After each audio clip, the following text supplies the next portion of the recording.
नमस्कार साथियों, स्वागत है आप सभी का आपके इस यूट्यूब चैनल पॉलिटी टॉक्स में। साथियों, आप सभी कैसे हैं? उम्मीद करता हूं स्वस्थ होंगे, मस्त होंगे, अपनी पढ़ाई में व्यस्त होंगे।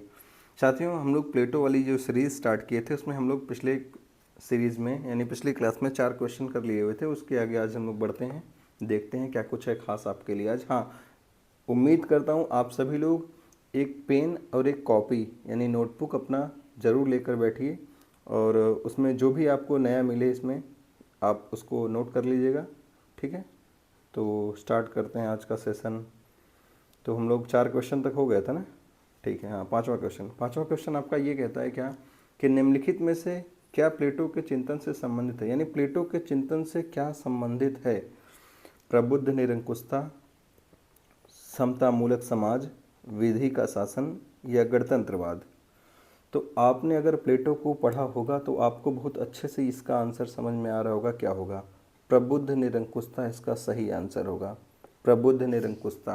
अच्छा, प्रबुद्ध निरंकुशता का मतलब आप समझ क्या रहे हो? प्रबुद्ध मतलब क्या? बुद्धिमान। निरंकुश मतलब क्या? वो निरंकुश हो, जिसके ऊपर कोई कानून का शासन ना हो, यानी वो किसी कानून को ना मानता हो। अब मेरी बात को समझिएगा ध्यान से। देखो, प्लेटो का जो विचार था वो रिपब्लिक में, प्लेटो ने अपने विचार कहाँ देखे हैं? रिपब्लिक में। रिपब्लिक में ये क्या कहता है? आदर्श राज्य की स्थापना की बात करता है। आदर्श राज्य की स्थापना की बात करता है और आदर्श राज्य की स्थापना के संबंध में उसने दार्शनिक राजा की बात कही कि दार्शनिक राजा होगा। और वह दार्शनिक राजा कैसा होगा? वह क्या होगा? एकदम बुद्धिमान होगा, विवेकशील होगा, सर्वाधिक शिक्षित होगा।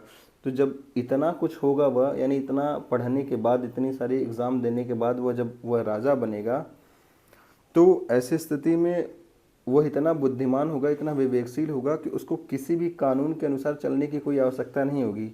वह किसी कानून के बंधन में नहीं बंधेगा। इसलिए उसको क्या कहा गया? निरंकुश कहा गया। ठीक ना? तो इसका आंसर क्या होगा? ऑप्शन ए, विकल्प ए, यानी प्रबुद्ध निरंकुशता। अगला क्वेश्चन, यानी क्वेश्चन नंबर 6। कौन राज्य को गुणों की साझेदारी मानता है? गुणों की साझेदारी मानता है प्लेटो, अरस्तु, मैकियावेली, हन्ना अरेंट। जैसा कि आपको पता है कि हमारी सीरीज कौन सी चल रही है, प्लेटो पर हम लोग एमसीक्यू सॉल्व कर रहे हैं, तो आपको इसका आंसर तो पता ही हो गया होगा कि राज्य को गुणों की साझेदारी मानने वाला कौन है। तो ये प्लेटो है। अच्छा, प्लेटो गुणों की साझेदारी का मानता है, इसका मतलब क्या है? देखो, राज्य जो है यह झील, झरना, चट्टान, पेड़ पौधे, नदी, तालाब, झरना इनसे मिलकर नहीं बना है, बल्कि राज्य जो है यहाँ पे रह रहे नागरिकों, यहाँ पे रह रहे लोगों के चरित्र से निर्मित हुआ है। यानी राज्य पेड़ पौधा, झरना, चट्टान, वृक्ष इन सबसे नहीं मिलकर बना है, राज्य में रह रहे लोगों यानी नागरिकों से मिलकर बना है, उनके चरित्र से मिलकर बना है। इसलिए इसने क्या कहा कि राज्य जो है व्यक्ति का विराट रूप है। इसलिए प्लेटो ने क्या कहा कि राज्य जो है व्यक्ति का विराट रूप है, व्यक्ति का वृहद रूप, व्यक्ति का वृहद रूप, व्यक्ति का वृहद रूप। अच्छा, आपको पता होना चाहिए कि जो है इसने राज्य को आंगिक माना है। आंगिक, आंगिक कह लो या सावयवी कह लो, सावयवी कह लो, या फिर कह सकते हैं आप जैविक, या फिर कह सकते हैं आप ऑर्गेनिक। देखो, सब कुछ एक ही है, मतलब राज्य को आंगिक संस्था माना, सावयवी संस्था माना, या जैविक संस्था माना, या ऑर्गेनिक संस्था मानना। ठीक ना? और अच्छा, ये आंगिक, सावयवी, जैविक और ऑर्गेनिक, क्या और भी कोई विचारक है जो ये मानते हैं? देखो, हो सकता है मैं आपको प्लेटो के अलावा और भी बहुत सारी चीज़ें इसमें दे रहा हूँ, तो आप इसको एक जगह नोट डाउन कर लीजिएगा।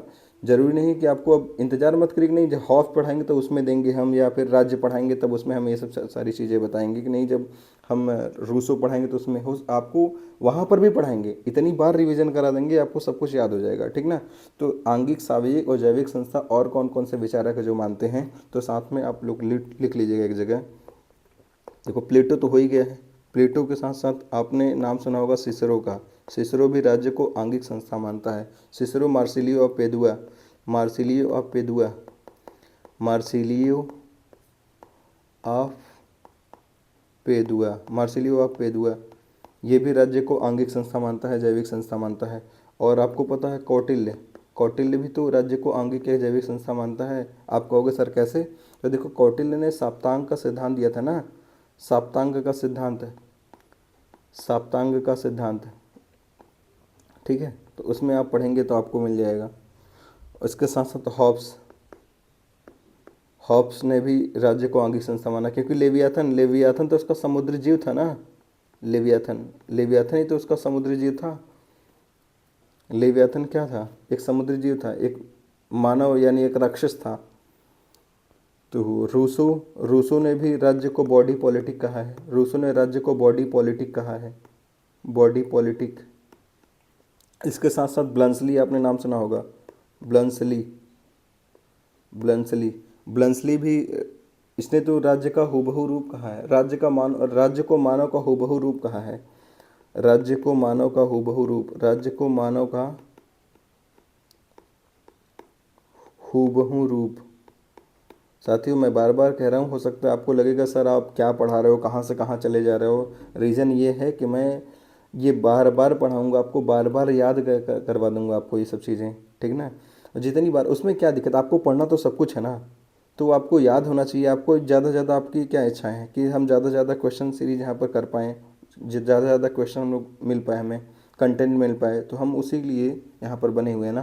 तो आप इस चीज़ को नोट कर लीजिएगा, ये मत सोचिएगा सर प्लेटो में प्लेटो का ही केवल कराइए, ठीक ना।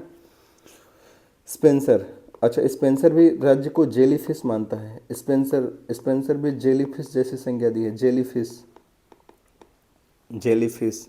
अच्छा आपको पता होना चाहिए कि ब्लंसली के बारे में, ब्लंसली राज्य को मानव का हूबहू रूप मानता है। इसके साथ साथ ब्लंसली ने राज्य को पुल्लिंग कहा है। अभी पूछा जाए आपसे कि राज्य पुल्लिंग, राज्य को पुल्लिंग किसने कहा है और चर्च को स्त्रीलिंग, चर्च को स्त्रीलिंग कहा है किसने, कौन कहा है? तो आपको याद रहना चाहिए कौन कहा है, ये कहा है ब्लंसली ने, ठीक ना। उम्मीद करते हैं आपको ये सब चीज़ें अच्छी लग रही होंगी और आप लोग इस चीज़ को नोट कर लीजिएगा अपने नोट्स में, ठीक ना। तो हम आगे बात करते हैं, और अब बात करते हैं अरस्तु की। तो अरस्तु के बारे में क्या है कि अरस्तु राज्य को क्या मानता है। देखो अरस्तु जो है राज्य को परिवार का वृहद रूप मानता है, ये परिवार का वृहद रूप, परिवार का वृहद रूप मानता है। जैसा कि हमने ऊपर क्या पढ़ा है कि प्लेटो व्यक्ति का वृहद रूप मानता है, वहीं पर अरस्तु जो है परिवार का वृहद रूप मानता है। और आपको पता होगा कि अरस्तु जो है ये राज्य को समुदायों का समुदाय कहता है, समुदायों का समुदाय है, समुदायों का समुदाय है, ठीक ना।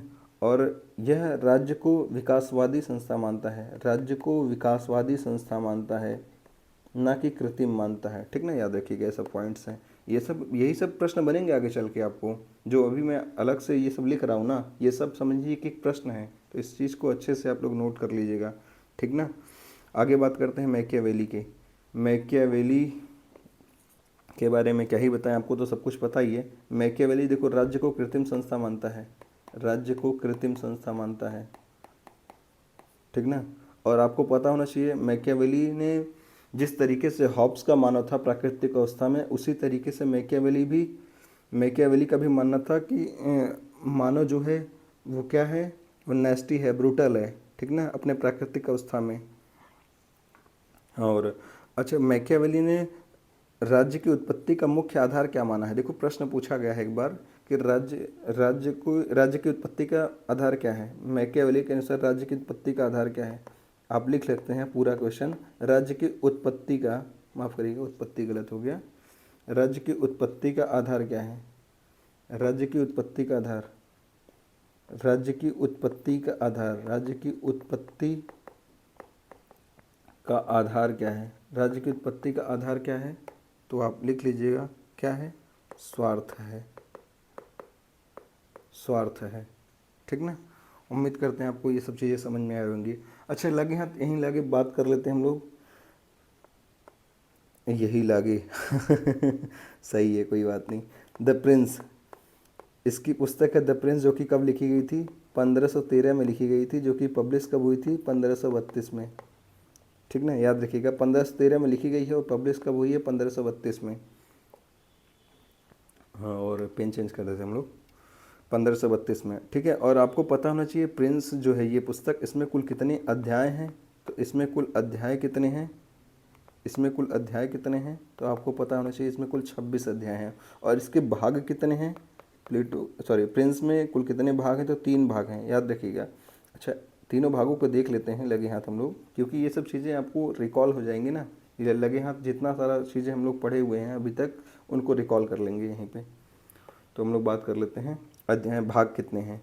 देखो प्रिंस में अध्याय कितने हैं, 26, और भाग कितने हैं, 3। और कौन कौन से भाग हैं, तो एक तो है राजतंत्र, राजतंत्र, दूसरा इसी में ही यानी किराए की सेना, किराए की सेना का विरोध करता है, किराए की सेना का विरोध, और राष्ट्रीय सेना का समर्थन करता है, राष्ट्रीय सेना का समर्थन करता है कौन, मैकियावेली। अपनी किस पुस्तक में, तो द प्रिंस में। किस भाग में, तो दूसरे भाग में सेना का समर्थन करता है। हो सकता है डिटेल चली जा रही हूँ, लेकिन आप लोग इस चीज़ को नोट कर लीजिएगा। भाग तीसरे में क्या है, कि शासन कला के बारे में। अच्छा, एक बार ये प्रश्न बना हुआ है कि मैकियावेली का जो प्रिंस है यह किससे संबंधित है, तो शासन की कला ऑप्शन दे रखा था, तो उसका आंसर क्या हो जाएगा, शासन की कला से। यानी मैकियावेली का जो ये प्रिंस है, यह प्रिंस का ये प्रिंस में मुख्य क्या है, यानी इसमें किस चीज़ पर जोर दिया गया है, यानी किस बात पर बल दिया गया है, तो इसमें शासन कला के बारे में उल्लेख है, ठीक ना। ये हालांकि तीनों है इसमें, लेकिन आप याद रखिएगा शासन कला प्रमुखता याद रखिएगा, ठीक ना। और इतना बात आपको याद रहना चाहिए कि मैकियावेली ने किराए की सेना या भाड़े की सेना का विरोध किया है, वहीं पर राष्ट्रीय सेना का वो समर्थन करता है, ठीक ना। ये बात आपको याद रहनी चाहिए, ठीक है। अगला क्वेश्चन देखते हैं, तो जगह भी नहीं रहेगा इसमें। 7वां क्या है, प्लेटो की पुस्तक रिपब्लिक का उपशीर्षक क्या है, प्लेटो की पुस्तक रिपब्लिक का उपशीर्षक क्या है, तो आपको पता होगा कि इसका उपशीर्षक क्या है, कंसर्निंग जस्टिस है, या लॉज है, या फिर कंसर्निंग आइडियल स्टेट है, या फिर प्रिज्म है, ठीक है। तो इसका आंसर क्या होगा, कंसर्निंग जस्टिस होगा, ठीक ना। तो इसका आंसर क्या होगा, कंसर्निंग जस्टिस होगा। तो आइए हम इसके बारे में भी थोड़ा सा समझ लेते हैं। देखो रिपब्लिक, रिपब्लिक में कुल कितने भाग हैं, रिपब्लिक में कुल कितने भाग हैं, 10 भाग हैं, ठीक है। अच्छा, रिपब्लिक का शीर्षक क्या है, अभी हमने देखा कंसर्निंग जस्टिस है या कंसर्निंग आइडियल जस्टिस है, कंसर्निंग जस्टिस है या कंसर्निंग आइडियल जस्टिस, नहीं, इसका सीधे सीधे यही है, इसका आंसर कंसर्निंग जस्टिस है, ठीक ना, ये नहीं होगा। क्लियर बात, तो आइए समझ लेते हैं।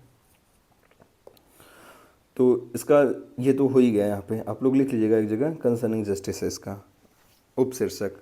और आपको पता होना चाहिए कि रूसो जो है ये प्लेटो की पुस्तक रिपब्लिक से ही प्रेरित होकर इमाइल पुस्तक लिखता है, इमाइल। और रूसो, तो याद रखिएगा जो रूसो है यह रिपब्लिक से ही प्रेरित होकर इमाइल लिखता है। और रूसो, आपको पता होगा कि रूसो ने रिपब्लिक को क्या माना है, रूसो ने रिपब्लिक को क्या माना है, शिक्षा पर लिखी गई सर्वश्रेष्ठ पुस्तक, शिक्षा पर लिखी गई सर्वश्रेष्ठ पुस्तक रिपब्लिक को किसने माना है, तो रूसो ने माना है, ठीक ना। और यहाँ पर लिख सकते हैं आप। अच्छा, रूसो ये बताइए, माफ़ करिएगा, वो प्लेटो ने जो राज्य है, प्लेटो का जो आदर्श राज्य है उसको क्या कहकर कहा है, क्या कहकर बुलाया है, यानी प्लेटो का जो आदर्श राज्य है उसको किस नाम से वो कहता है, वो उसका आदर्श राज्य है कैलीपोलिस, कैलीपोलिस, ठीक ना। अच्छा, प्लेटो किस रिपब्लिक को ट्रांसलेट किसने किया है इंग्लिश में, ट्रांसलेट इंग्लिश में किसने किया है, तो याद रखिएगा बेंजामिन जॉवेट ने, बेंजामिन जॉवेट ने, बेंजामिन जॉवेट ने, ठीक ना। अच्छा, इसी को उर्दू में अनुवाद किया गया था, पता है आपको कि रिपब्लिक को उर्दू में अनुवाद, उर्दू में ट्रांसलेट किसने किया है, उर्दू में ट्रांसलेट किया है जाकिर हुसैन, उपराष्ट्रपति हमारे जाकिर हुसैन, पूर्व उपराष्ट्रपति जाकिर हुसैन, ठीक है। उम्मीद करते हैं आपको ये चीज़ें समझ में आएंगी। लास्ट के बारे में हम लोग जानते ही हैं, जो प्लेटो की जो लॉज है यह सबसे अंत में लिखी गई और सबसे लंबी पुस्तक है, यानी सबसे बड़ी पुस्तक है, ठीक ना। और इसका उपशीर्षक क्या था, उपादर्श राज्य क्या था, इसका उपादर्श राज्य था, शीर्षक उपादर्श राज्य था, ठीक है। और आपको पता है ये ऐसा कुछ नहीं पढ़ा हमने, प्रिज्म, अच्छा प्रिज्मीशाला मॉडल आपको याद होगा, प्रिज्मीशाला मॉडल फ्रेडरिक्स, वो पारिस्थितिकी का उससे रिलेटेड जो है प्रिज्मीशाला मॉडल। ओके, आगे बात करते हैं हम लोग अब। 8वां क्वेश्चन क्या कर रहे हैं, प्लेटो की किस पुस्तक को गांधी ने गुजराती में अनुवाद किया? प्लेटो की किस पुस्तक को गांधी ने गुजराती में अनुवाद किया है? तो आपको पता होना चाहिए कौन सा पुस्तक था जिसको गांधी जी ने गुजराती में अनुवाद किया था। क्रेटो है, रिपब्लिक है, अपोलॉजी है या चारमाइडिस है? चारमाइडिस या चारमाइडिस, चाहे जो भी पढ़ लो आप। तो इसका क्या होगा आंसर? अपोलॉजी। इसका क्या होगा आंसर? अपोलॉजी। ठीक ना, इसका आंसर क्या होगा? अपोलॉजी। ठीक है, तो इसको याद रखिएगा आप लोग कि प्लेटो की किस पुस्तक को गुजराती में अनुवाद किया गया है? अपोलॉजी को। अच्छा, एक बात और यहाँ पे चलो इसके बारे में बात ही कर लेते, नहीं तो फिर खाली खाली पेज जाएगा, अच्छा नहीं लग रहा है मुझे। ये पूरा का पूरा ब्लैंक रहेगा तो अच्छा नहीं लगेगा ना, कुछ इस पर लिख ही देते हैं, आपका भी फायदा हो जाए कुछ। देखो प्लेटो की जो देखा जाए तो ये पहली पुस्तक है, माफ़ करिएगा मुझे ये कहीं पर मिली नहीं है, लेकिन प्रीवियस ईयर क्वेश्चन के तहत जहाँ तक मुझे याद है ये प्लेटो की पहली पुस्तक के संदर्भ में देखा जाता है इसको, प्लेटो की पहली पुस्तक। ये मैं इस बात की प्रामाणिकता सिद्ध नहीं करता हूँ, लेकिन जहाँ तक मैंने प्रीवियस ईयर क्वेश्चन में देखा हुआ है इसलिए उसके आधार पर ये बता रहा हूँ। प्लेटो की पहली पुस्तक, अगर क्या होता ना कभी कभी क्रमानुसार लगाने को दे देगा, तो प्लेटो की पहली पुस्तक यानी क्रम, तो आपको पता होना चाहिए प्लेटो की पहली पुस्तक के क्रम में क्या होगा? अपोलॉजी। ठीक ना, अपोलॉजी पे क्या लिखा गया है? इसे अपोलॉजी पर जो अपोलॉजी है इसका गांधी जी ने अनुवाद किया है किस नाम से? सत्यवान नाम से। कहीं सत्यवान मिलता है तो कहीं सत्यवती मिलता है, तो आप लोग इस बात का बहुत ज़्यादा परेशान ना हो इस चीज़ के लिए कि सत्यवान नहीं सर सत्यवती था, नहीं, आपको जो समझ में आए ये उसमें जो ऑप्शन में विकल्प हो उसको चूज कर लीजिएगा। मैंने तो सत्यवान भी पढ़ा है, सत्यवती भी पढ़ा है, ठीक ना। तो क्या है कि गांधी जी ने गुजराती में अनुवाद किया किस नाम से? अपोलॉजी को गांधी जी ने गुजराती में अनुवाद किया है किस नाम से? तो सत्यवान नाम से, ठीक ना। और गांधी ये प्लेटो की ये पहली पुस्तक भी हो गई। और इसमें अच्छा है क्या इस पुस्तक में? इसमें सुकरात पर जो लगे नास्तिकता का आरोपों का खंडन किया है। सुकरात पर लगे आरोपों का खंडन, सुकरात पर लगे यानी सुकरात यानी प्लेटो के गुरु, सुकरात पर लगे आरोपों का खंडन करता है, इसमें आरोपों का खंडन करता है ये, ठीक ना। तो अगला क्वेश्चन बढ़ते हैं हम लोग, 9वां क्वेश्चन क्या कह रहा है कि रिपब्लिक का लेखक कौन है? ये तो आपको पता ही होगा, रिपब्लिक का लेखक कौन है? प्लेटो है, ठीक है। और इसमें क्या ही बताना, आपको पता है अरस्तु ने पॉलिटिक्स में कुल कितने भाग हैं? पॉलिटिक्स में कितने भाग हैं आप बताइएगा? पॉलिटिक्स में कुल कितने भाग हैं? 8 या 10? कोई बात नहीं, गुड, 8 भाग हैं, याद रखिएगा ये बात। मैकियावेली, आपको पता है मैकियावेली, अभी जस्ट हमने पहले बताया द प्रिंस, इसने क्या कहा है? प्रिंस में शासन कला से संबंधित है, ये 1513 में लिखी गई है और पब्लिश हुई है 1532 में, ठीक ना। और प्लेटो के बारे में जानते हैं, कार्ल मार्क्स को वैज्ञानिक समाजवाद का जनक कहा जाता है। 9वां, प्लेटो का पुनः प्रकटन किसमें पाया जाता है? प्लेटो का पुनः प्रकटन किसमें पाया जाता है? थॉमस मोर के यूटोपिया में, कैंपनेला के सिटी ऑफ सन में, बेकन के न्यू अटलांटिस में। यानी ये सभी क्या हैं? पुस्तकें हैं। जिस तरीके से प्लेटो ने आदर्श राज्य की कल्पना किया था उसी तरीके से इन लोगों ने भी अपनी अपनी पुस्तकों में आदर्श राज्य की स्थापना, माफ़ करेगा, यूटोपिया है, यानी ये भी क्या है? काल्पनिक है। जिस तरीके से प्लेटो का आदर्श राज्य एक कल्पना मात्र था, उसी तरीके से इन लोगों का भी, यानी ये जो सभी हैं इनका क्या था? इनकी जो ये पुस्तक है ये यूटोपिया यानी काल्पनिक है। बस याद रखिएगा, बस इसका नाम बहुत इंपॉर्टेंट है कि यूटोपिया किसकी है? थॉमस मोर की है। सिटी ऑफ द सन किसकी है? कैंपनेला की है। न्यू अटलांटिस किसकी है? बेकन की है, ठीक ना। उपयुक्त तो सभी इसका आंसर सही होगा, ठीक। अगला 10वां, आदर्श राज्य की कर्तव्यों का विवरण निम्न में से किस में है? आदर्श शासकों की कर्तव्यों का विवरण, तो ये आपको जाहिर सी बात है पता होगा क्या? प्लेटो की रिपब्लिक में। अच्छा, अरस्तु का पॉलिटिक्स, ये तो आपको पता है, इसमें कुल कितने भाग हैं? तो 8 भाग हैं, ठीक है। महाभारत का शांतिपूर्ण आगे कभी आएगा तो बताएंगे। हाँ, रूसो का सोशल कॉन्ट्रैक्ट बताओ। तो रूसो का सोशल कॉन्ट्रैक्ट कब लिखा गया? 1762 में। अब हमने इसके पहले बताया क्या? इसके पहले वाली क्लास में बताया था कि इसके पहले इसने ईमाइल लिख दिया हुआ था। ईमाइल जो कि शिक्षा पर लिखी गई सर्वश्रेष्ठ ग्रंथ के प्रेरणा से लिखी गई थी। ईमाइल 1762 में, जो कि इससे पहले है, सोशल कॉन्ट्रैक्ट से पहले लिखी है इसने, ठीक ना। और भी कुछ बातें कर ही लेते हैं क्योंकि सादा पेज होगा अच्छा नहीं लगेगा मुझे। रूसो का सोशल कॉन्ट्रैक्ट, देखो सोशल कॉन्ट्रैक्ट की पहली लाइन की शुरुआत ही होती है किससे, आपको पता होना चाहिए। सोशल कॉन्ट्रैक्ट यानी इसकी बुक है किसकी, रूसो की। इसकी पहली लाइन की शुरुआत ही होती है, यानी इस बुक की पहली पंक्ति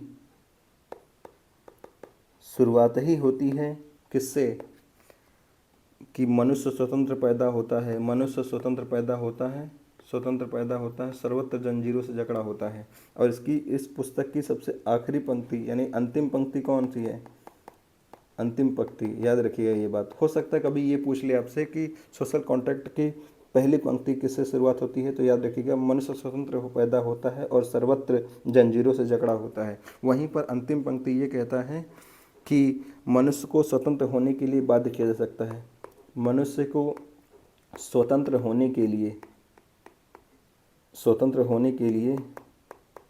बाध्य किया जा सकता है, याद रखिएगा ये बात। अच्छा, कहीं आपको विरोधाभास नहीं लग रहा है इसकी बातों में, मनुष्य स्वतंत्र, हालांकि ये रूसो का चैप्टर होगा तो रूसो में पढ़ेंगे अच्छे से, लेकिन याद रखिएगा पैराडॉक्स ऑफ फ्रीडम रूसो, ठीक है। यानी विरोधाभास दिखता है इसकी बातों में। मनुष्य स्वतंत्र पैदा होता है और सर्वत्र जंजीरों में जकड़ा होता है, और वहीं पर क्या कर रहा है अंतिम पंक्ति में, मनुष्य को स्वतंत्र होने के लिए बाध्य भी किया जा सकता है। वाह क्या बात है। 10वां हो गया, अगला अभी 10 के बाद 13 हो गया क्या, ओह शिट, लग रहा है नंबरिंग में कहीं गलती हो गई होगी, कोई बात नहीं, देखते हैं हम लोग। आप लोग 13 ही समझिएगा या कुछ भी 11 ही समझिएगा। कौन सा निम्नलिखित में से कौन सा प्लेटो का रिपब्लिक का प्रधान पात्र नहीं है, निम्न में से कौन सा प्लेटो की रिपब्लिक का प्रधान पात्र नहीं है, पॉलीमार्कस, थ्रेसिमेकस, प्रोटागोरस, ग्लाउकन। आपको पता होगा कि कौन नहीं है, तो बहुत अच्छे से पता होगा कौन नहीं है, तो प्रोटागोरस नहीं है। क्यों नहीं है, क्योंकि आपको पता होगा प्रोटागोरस कौन था, प्रोटागोरस तो सोफिस्ट था ना। ये कौन था, ये सोफिस्ट था। अच्छा, ये आपको पता होगा सोफिस्ट था। और अच्छा, इसका देखा जाए ना तो धरती पर ज्ञात व्यक्तिवादियों में सबसे पहला व्यक्तिवादी सोफिस्ट ही लोग थे, जो धरती पर ज्ञान जहाँ, ये ऐसा नहीं है, ये केवल मेरे विचार हैं, मैं अपने विचार से बता रहा हूँ। ये जरूरी नहीं कि प्रथम व्यक्तिवादी आपसे पूछे तो आप प्रोटागोरस या सोफिस्ट को ढूंढिएगा, ऐसा कुछ नहीं है, ये मेरे विचार हैं, क्योंकि इन्होंने व्यक्ति को विवेकशील माना है। सबसे पहले अगर देखा जाए, व्यक्ति को विवेकशील मानते हैं ये लोग सोफिस्ट। मनुष्य ने आपस में मिलकर समझौता किया है और उसके समझौते के बाद राज्य का निर्माण हुआ है, ये लोग भी मानते हैं। ये देखा जाए तो इसका एक कथन है बड़ा फेमस है, वो भी, मनुष्य ही सभी वस्तुओं का मापदंड है। ये किसने कहा है, तो सोफिस्ट प्रोटागोरस से संबंधित है। ये मनुष्य ही सभी वस्तुओं का मापदंड है, मनुष्य ही सभी वस्तुओं का मापदंड है,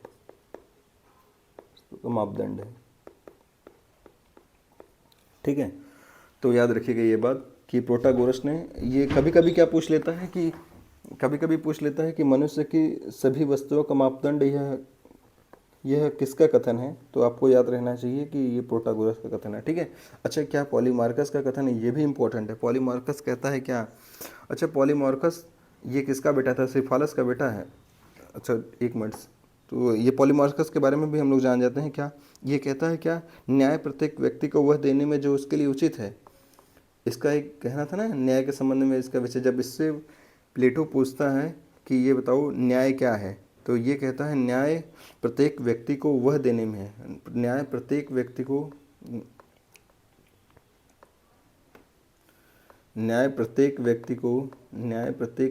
वह देने में है, प्रत्येक व्यक्ति को वह देने में है जो उसके लिए उचित हो, जैसे अगर मित्र के साथ मित्रता का व्यवहार करना और मित्र के साथ भलाई करने की बात करता है, और दुश्मन के साथ यानी शत्रु के साथ बुराई करने की बात करता है। अगर कोई शत्रु है तो आप उसका बुरा करिए, यानी जीव जैसा करेगा उसी तरीके से बात कर रहा है ये। और थ्रेसिमेकस के बारे में हम लोग क्या जानते हैं? शक्तिशाली का हित ही न्याय है। शक्तिशाली का हित ही न्याय है। शक्तिशाली का हित ही न्याय है। दरअसल कभी कभी क्या होता है ना, ये कथन ही दे देगा आपसे, हित ही न्याय है। दरअसल क्या होगा कभी कभी कि आपसे ये कथन दे देगा और पूछ लेगा ये कथन किसका है, ऑप्शन यही दे देगा, पॉलीमार्कस, थ्रेसिमेकस, प्रोटागोरस, ग्लाउकन और सिफालस। तो आपको उसमें से पता होना चाहिए कौन किसका कथन है। तो थ्रेसिमेकस का कौन सा है? शक्तिशाली का हित ही न्याय है। ये किसका कथन है? ये थ्रेसिमेकस का है। ठीक है। और यहीं पर ग्लाउकन क्या कहता है? न्याय भय का शिशु है। न्याय भय का शिशु है। न्याय भय का शिशु है। न्याय भय का शिशु है और कमज़ोरों की आवश्यकता है। और कमज़ोरों की आवश्यकता है। कमज़ोरों की आवश्यकता है। ठीक ना। उम्मीद करते हैं आपको ये सब चीज़ें अच्छी लग रही होंगी जो मेरा ये एक्सप्लेन करने का तरीका है। खैर, अच्छा, पॉलीमार्कस हो गया, थ्रेसिमेकस हो गया, प्रोटागोरस हो गया, ग्लाउकन, एक और था ना, क्या नाम था उसका यार? सिफालस। हाँ, यानी सिफालस देखो पॉलीमार्कस का पापा है। पॉलीमार्कस का पापा कौन है? सिफालस। और सिफालस क्या कहता है? सिफालस के बारे में जैसे सत्य बोलना और कर्ज चुका देना ही न्याय है। सत्य बोलना और कर्ज चुका देना ही न्याय है। कर्ज चुका देना ही न्याय है। देना ही न्याय है। सॉरी, देना ही न्याय है। साथियों, हो सकता है आपको ये सेशन लंबा लग रहा हो, लेकिन कोई बात नहीं, आपको याद होना चाहिए। देखो क्वेश्चन एक बार फिर से देख लेते हैं हम लोग, क्या कह रहा था ये, कंफ्यूज तो नहीं है ना आप लोग? निम्नलिखित में से कौन सा प्लेटो की रिपब्लिक का प्रधान पात्र नहीं है? तो कौन सा नहीं है? प्रोटागोरस। दरअसल ये क्या था? एक सोफिस्ट था। सोफिस्ट कौन होते हैं? सोफिस्ट वो ही होते हैं जो उस समय प्राचीन काल में ही वो पैसा लेकर शिक्षा देते थे। पैसा लेकर शिक्षा देते थे। ठीक ना। और इनका ये सोफिस्ट यानी प्रोटागोरस का मानना था मनुष्य ही सभी वस्तुओं का मापदंड है। यानी मनुष्य के मूल में क्या है, सॉरी, सभी चीज़ों के मूल में क्या है? मनुष्य है। मनुष्य को ही वो सब कुछ मानता है। मनुष्य स्वतंत्र है, मनुष्य विवेकशील है, मनुष्य पास अपनी बुद्धि है। इसलिए ही तो कह रहे हैं क्या कि मनुष्य क्या है, वो सॉरी, सोफिस्ट को प्रथम व्यक्तिवादी माना जा सकता है ज्ञात व्यक्तिवादियों में। ठीक ना। हम अगली बात करते हैं यहाँ पर पॉलीमार्कस। पॉलीमार्कस क्या कहता है? न्याय प्रत्येक व्यक्ति को वह देने में है जो उसके लिए उचित हो। अगर मित्र है तो मित्र के साथ भलाई करिए, और शत्रु है तो उसके साथ बुराई करिए। कौन कह रहा है ये? पॉलीमार्कस। पॉलीमार्कस कौन है? सिफालस का बेटा है। ठीक ना। और सिफालस क्या कहता है? सत्य बोलना और कर्ज चुका देना ही न्याय है। और यहीं पर थ्रेसिमेकस क्या कहता है? थ्रेसिमेकस कहता है शक्तिशाली का हित ही क्या है? न्याय है। और वहीं पर ग्लाउकन, ग्लाउकन क्या कहता है? ये प्लेटो का चाचा का लड़का था ग्लाउकन। ग्लाउकन क्या कहता है? एंटीमेकस भी है, एक और बेटा है एंटीमेकस, माफ़ करिएगा, वो इसका चाचा का लड़का है, एंटीमेकस था। तो सुनिएगा यहाँ पर ग्लाउकन। ग्लाउकन क्या है? न्याय भय का शिशु है, कमजोरियों की सत्ता है। ठीक है। अब बात करते हैं 14 क्वेश्चन। ये राज्य चट्टानों से नहीं बल्कि उसमें निवास करने वाले व्यक्तियों के चरित्र से उत्पन्न होता है। जैसा कि हमने पिछली किसी क्वेश्चन में देखा था कि इसका आंसर क्या होगा? प्लेटो होगा। देखो इस बात को समझिएगा, प्लेटो क्या कह रहा है? राज्य चट्टानों से नहीं, झील, झरना, तालाब या फिर वृक्ष से नहीं मिलकर बना है, बल्कि उसमें निवास करने वाले व्यक्तियों के चरित्र से उत्पन्न होता है। जैसे हम कभी कभी क्या होता है, आपने ये इस चीज़ को रियलाइज़ करना, जैसे हम कभी विदेशों में जाते हैं, कहीं भी किसी भी देश में जाते हैं, तो हम लोग देखते हैं जिस तरीके से हमारा जो व्यवहार होता है वही व्यवहार आपके देश का प्रतिनिधित्व करता है। जिस तरीके से आप रहते हैं, जिस तरीके से आपका व्यवहार है, उसी तरीके से वो आपका व्यवहार वो केवल आपका ही नहीं, आपके देश का भी प्रतिनिधित्व करता है। वहीं पर इसका मतलब यही है कि राज्य चट्टानों, झील, झरना, तालाब, नदी इनसे मिलकर नहीं बना है, बल्कि उसमें निवास करने वाले व्यक्ति जो हैं उनके चरित्र से उत्पन्न होता है। आप जिस तरीके से व्यवहार करते हैं वो सामने वाला समझ जाता है कि नहीं आप किस जगह से आए हैं, और आप जहाँ से आए होंगे वहाँ का माहौल क्या होगा, समझ रहे हैं आप, वहाँ का एनवायरनमेंट कैसा होगा। तो ये कौन सा है? प्लेटो। उम्मीद करते हैं आपको समझ में आया होगा। अच्छा, क्वेश्चन समाप्त हो गया।